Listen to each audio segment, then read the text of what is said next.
শাসন কৰাৰ চলেৰে শোষণ কৰিছনো কিয় ও সিংহাল শোষণ কৰিছনো কিয় গতিকে স্পষ্ট ভাষাত আমি অসমীয়া যুৱ মঞ্চক ক'ব বিচাৰিছোঁ এই বনিয়া সিংহালক যে শোষণ কৰিবলৈ দিয়া নহ'ব শোষণ কৰিবলৈ দিয়া নহ'ব যি এই 20খন চুপা চাহকাৰৰ নামত তেখেতে কোটি কোটি টকা যি আত্মসাৎ কৰিলে ইয়াক কেতিয়া হ'বলৈ দিয়া নহ'ব আমি স্পষ্ট ভাষাৰ এটা কথা ক'ব বিচাৰিছোঁ যে আজি পৰ্যন্ত মুখ্যমন্ত্ৰী ডাঙৰীয়া কিয় নিমাত বাঘৰ দৰে প্ৰত্যেকটো ক্ষেত্ৰত জপিয়াই পৰা মুখ্যমন্ত্ৰী শূন্য সহনশীলতাৰ পোৱা মুখ্যমন্ত্ৰী আজি ক'ত হেৰাল তেখেতৰ ভাষ্য ক'ত হেৰাল সেই বাঘৰ দৰে যুঁজিব পৰা সাহস নে অশোক সিংহালৰ ওচৰত তেখেতেও কি বিক্ৰী হৈ গৈছে নেকি আমাৰ প্ৰশ্ন গতিকে শোষণ কৰিবলৈ দিয়া নহ'ব বাৰে বাৰে কিমান আৰু শোষণ কৰি থাকিব আমি লজ্জিত হৈছোঁ অসমবাসী ৰাইজ আমি লজ্জিত হৈছোঁ অসমীয়া যুৱ মঞ্চ ধন ঘটা মেচিনৰ দৰে পৰিণত হৈছে অসমখন এই বনিয়াৰ গোষ্ঠীৰ কাৰণে কাৰণ সৌখিতে আপোনালোকে দেখিবলৈ পালে যে আমাৰ বিহুৰ যি বিহুৰ আবেগক লৈ যি হেতালি খেল খেলিলে এই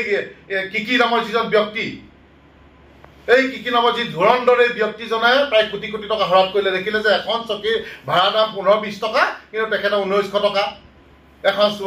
সোফাৰ দাম তেওঁ 3 লাখ টকাকে কোটি টকা হৰাত কৰিলে কিন্তু মুখ্যমন্ত্ৰী ডাঙৰীয়া তাতো নিমাত কি আমাৰ অসমত কি টেণ্ট হাউচৰ অভাৱ হৈছিল তেওঁলোকৰ টেণ্ট হাউচ আমাৰ কি অসমত নাই নেকি দিব পৰা আজি পঞ্জাবত কওক বিহাৰত কওক ৰাজস্থানত কওক দিল্লীত কওক কেইজন অসমীয়া মিনিষ্টাৰ আছে কেইজন অসমীয়া মিনিষ্টাৰ আজি অসমৰ বাহিৰ ৰাজ্যত আছে সকলোখিনি আমাৰ অসমত সমজাই দিছে মুখ্যমন্ত্ৰী ডাঙৰীয়াই আমি বুজি পোৱা নাই তেখেতে যদি সঁচা অৰ্থত অসমবাসী ৰাইজক ভাল পাবলৈ কি শিকিছে অসমবাসী ৰাইজক যদি সঁচা অৰ্থত ভাল পায় তেখেতে দেখুৱাই দিয়ক এই সিংহালৰ ওপৰত CM ভিজিলেন্স লগায় কাৰণ কেলৈ তেওঁতো প্ৰত্যেকটো বস্তুতে আমি দেখোঁ যে CM ভিজিলেন্স জপিয়াই পৰে বা তেওঁ বাঘৰ দৰে জপিয়াই পৰে আজি তেওঁ CM ভিজিলেন্স ক'ত তেখেতৰ ED ক'ত হেৰা গতিকে সৰু সৰু পুথি খলিহানাক ধৰি থকাতকৈ ৰৌ বাহুকো যদি ধৰি দেখুৱাই আমি তেখেতক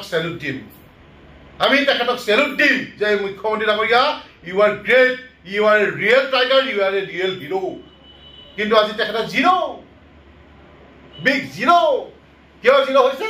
যে বাহিৰা কথাক তেখেতে ৰঙাৰ দলিচা পালি দিছে যে কোটি কোটি টকা তোমালোকে খাই লোৱা আৰু মই হাজাৰ হাজাৰ কোটি টকা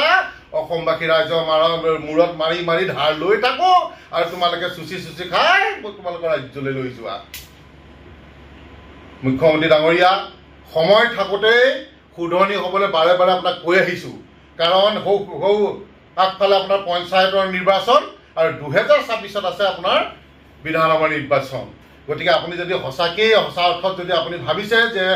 পদুম ফুলক ৰাইজে ভোট দিয়ক বিজেপি চৰকাৰক ৰাইজে ভোট দিয়ক আপুনি অকল এই দুটামান চাকৰি দিলেই এই অভাৰব্ৰিজ দুখনমান বনাই দিলেই অসমখন উন্নয়ন বুলি ক'ব নোৱাৰি কাৰণ কোটি কোটি টকা ধাৰ মৰা আমি বুজি পাইছোঁ আমাৰ অন্তৰাত্মাই বুজি পাইছে কেনেকুৱা লাগিছে কি লাগিছে গতিকে আপোনাক অনুৰোধ জনাইছোঁ আমি আপোনাক অনুৰোধ জনাইছোঁ অতি শীঘ্ৰে আপুনি দেখুৱাই দিয়ক যে আপুনি যে সঁচাকৈ এজন বাঘ আপুনি দেখুৱাই দিয়ক অশোক সিংহালৰ ওপৰত ED এৰি অশোক সিংহালৰ ওপৰত আপুনি CM ভিজিলেন্স এৰি আৰু এই যি কিকি সিং ইয়াক অতি শীঘ্ৰে গ্ৰেপ্তাৰ কৰিব লাগে